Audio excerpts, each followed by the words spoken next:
बहुत बहुत धन्यवाद। और तमाम यहाँ पे ग्राम के जितने भी यहाँ पे माता बहन नौजवान साथी सम्मानित गार्जियन उपस्थित हुए हैं, साथ ही हमारे वीआईपी पार्टी के सभी नेतागण, सभी को सनफ मल्ला मुकेश सहनी की ओर से नमस्कार प्रणाम। साथियों, आज महर्षि वेद व्यास परिषद में हम लोग यहाँ पर उपस्थित हैं।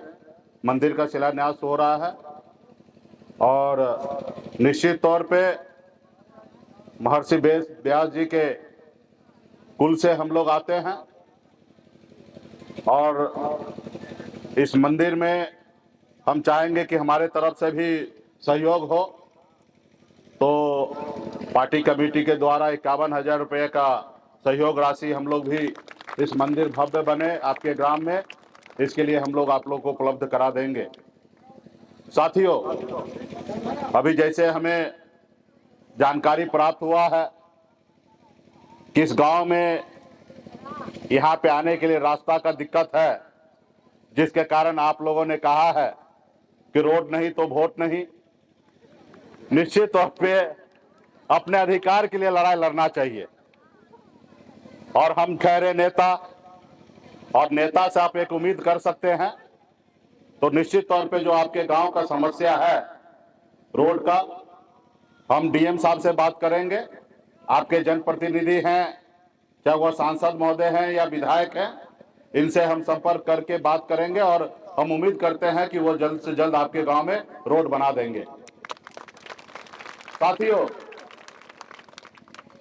सबसे पहले इस आजाद भारत में अगर बेहतर जिंदगी जीना है, अगर सर उठा के जीना है, समाज में मान सम्मान के साथ जीना है, समाज में अगर आपको कुर्सी पे बैठने का अधिकार आपको पाना है, तो इसके लिए मात्र 2 काम करना है।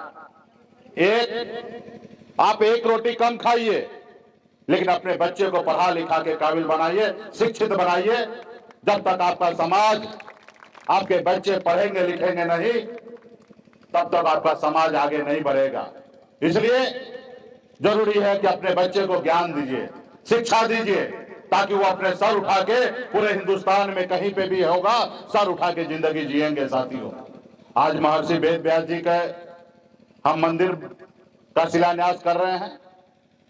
उन्होंने पढ़ाई किया, शिक्षा प्राप्त किया, तभी ने 4 वेद लिख के गए, जो आज हम लोगों को अपने जिंदगी को सुधारने के लिए उनके बताए हुए रास्ते पे हम लोग चल रहे हैं। इसलिए अपने बच्चे को पढ़ाइए लिखाइए और दूसरा, अपने अधिकार के लिए संघर्ष कीजिए, अपने अधिकार के लिए लड़ाई लड़िए। जैसे आपने अपने अधिकार के लिए कहा कि अगर रोड नहीं बनेगा तो हम वोट नहीं देंगे, सही है। ये लोकतंत्र में ये आपका अधिकार है।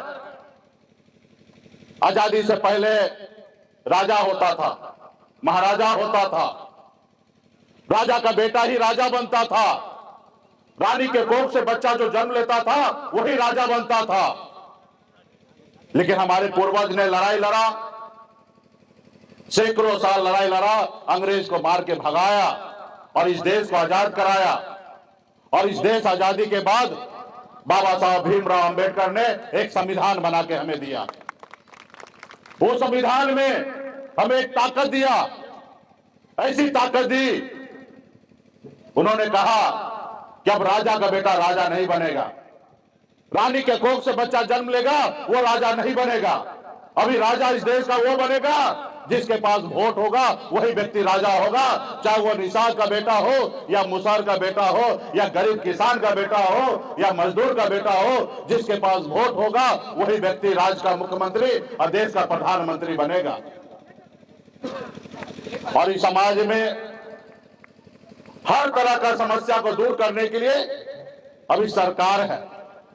अगर सरकार चाहेगा तो आपके गांव में हॉस्पिटल बना के दे देगा, सरकार चाहेगा तो आपके गांव में स्कूल बना के देगा, सरकार चाहेगा तो आपके रास्ता बना के देंगे। और ये सब कैसे होगा? आपके वोट से प्रधानमंत्री बनता है, आपके वोट से मुख्यमंत्री बनता है। तो अपना वोट गिराने के समय में आपको 1000 बार सोचना है कि ये वोट गिराने से किसका फायदा होगा और किसका नुकसान होगा। अगर वोट गिराने से आपका फायदा होगा तो निश्चित तौर पर वोट गिराइए। अगर वोट गिरा के भी अगर आपको फायदा नहीं हो तो अपने अधिकार के लिए संघर्ष कीजिए, लड़ाई लड़िए। आज जैसे आपने एक नारा दिया है, आपको लगता है कि जो अभी प्रेजेंट प्रतिनिधि है अगर वो हमारे काम नहीं कर रहा है तो उसको बदल दीजिए। वोट नहीं गिराना ये आपका समाधान नहीं है। आप विरोध कर सकते हैं, ये आपका अधिकार है, लेकिन वोट नहीं गिराना ये आपका संविधान नहीं है, संविधान नहीं है। अगर लगता है ये जनप्रतिनिधि सांसद महोदय हो या विधायक हो या मुख्यमंत्री हो या देश का प्रधानमंत्री हो, आपका काम नहीं करता है तो उनको बदलने का काम कीजिए। जब उसको बदलिएगा तो उसको डर होगा, एहसास होगा कि हम समाज में लोगों का अपना जनता का काम नहीं किए, इसलिए जनता ने हमें बदल दिया। इसलिए विधायक के लिए या सांसद के लिए या मुख्यमंत्री के लिए 5 साल में ही वोट होता है। इसलिए वोट होता है 5 साल में क्योंकि नेता जो है उनको डर हो कि 5 साल के बाद मेरा परीक्षा फिर से होने वाला है। अगर 5 साल अगर जनता का काम करेंगे तो दोबारा पास होंगे, अगर 5 साल काम नहीं करेंगे तो फिर हमें जनता पास नहीं करेगा, उसको डर होना चाहिए। इसलिए साथियों, अभी देश में तो राजनीति का परिभाषा बदल चुका है। लोग धर्म के नाम पे, जाति के नाम पे एक दूसरे को लड़ा रहा है।